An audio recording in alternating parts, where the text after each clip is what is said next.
We'll finish the course in a minute. I promise. I do want to point out the Thai kitchen here on the left. Southside Thai Kitchen used to be the first and last chance saloon. It was owned by a guy named Till Burns or something, and he was feeling fancy. Till ended up owning both the first and last chance saloon and the oldest bars in the state. He had a menagerie of stuffed animals all across his bars, but not teddy bears, and a fine mare named Ruin right out front. Ruin was very amicable, up until somebody had a few too many lines of it. That's what we're going to call it in our case. They tried to give Ruin a nice little pet. Ruin had a nice little sack, but they don't book the bear. But I would say my favorite eccentricity until he once went to a bar down in Tijuana and saw cobwebs up on the ceiling. He decided he liked the look and imported 10,000 spiders to make his own cobwebs. Nope. As you can tell, majority of the restaurants are going to be towards adults during the night. But on the right here, we do have the Ghirardelli Chocolate Factory. Available to all ages, and the marquee kind of looks like a movie theater marquee, you might have noticed, because it used to be a movie theater, but it wasn't exactly going to show the Barbie movie. And look at that. Again, as mentioned, you just want to look everywhere, because there's so much to see.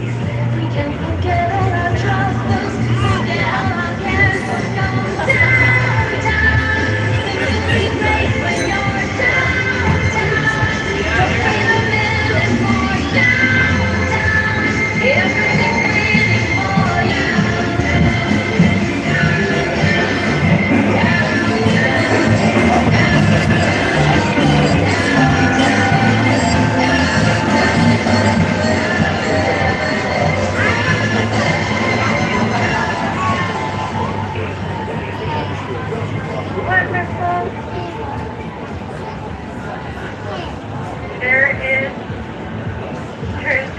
tacos of Gordos coming out to the right.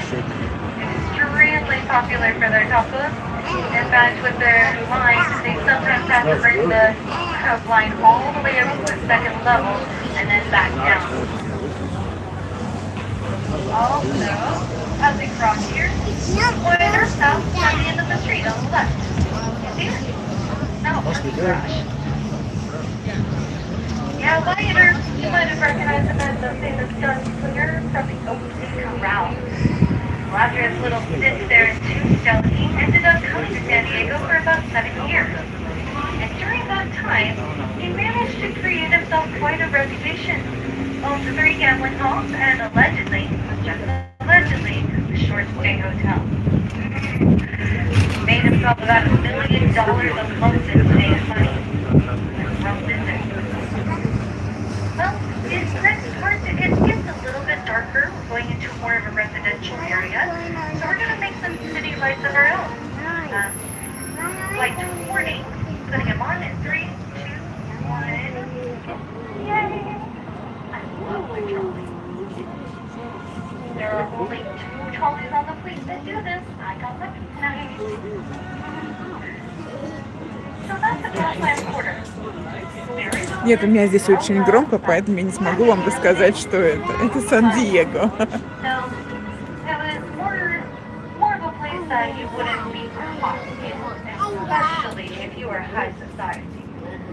In fact, they had a warning sign. It would say, "Caution, you are now entering a restricted area known as confidence men, anarchists, and shady ladies. You are responsible for your own safety." During that era is when Wyatt Earp thrived. But you know who also thrived? Our female entrepreneurs. Like that for us. Yep. You're picking up when I'm putting down. I like it.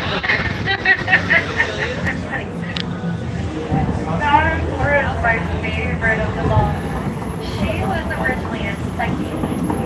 She would tell the sailors their future. But one time a sailor yelled out to her and said, "Lady, I already know my future. There's nothing but water." So she diversified. She opened up her own short stay hotel, the Golden Poppy. Now at the Golden Poppy, each and every room was decorated with different colors. And she would dress up her housemates in these colors and parade them up and down Fifth Avenue just like we just did.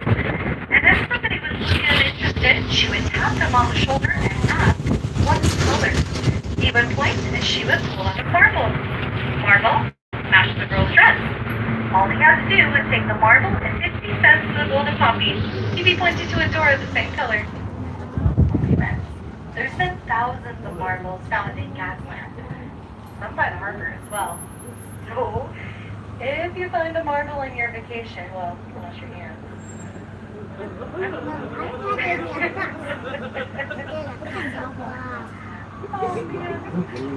All of these Texas businesses would end up thriving for a while. In fact, all the way up through the early 1900s. But by then, there was a Panama Canal being built down south.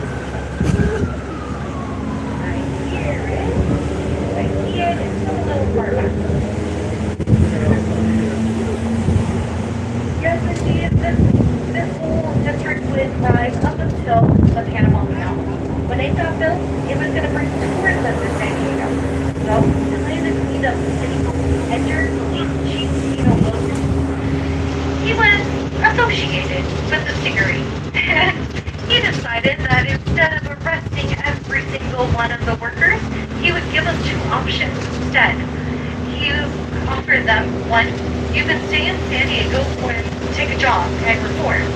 Or, number two, take this one-way train ticket to LA and never come back.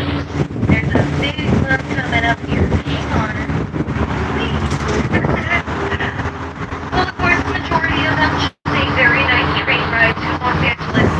They're enjoying the vistas and playing cards, and they just came back the next day. You know, they never kept record of who went to these establishments. But I can imagine that one of them was named Leroy Brown.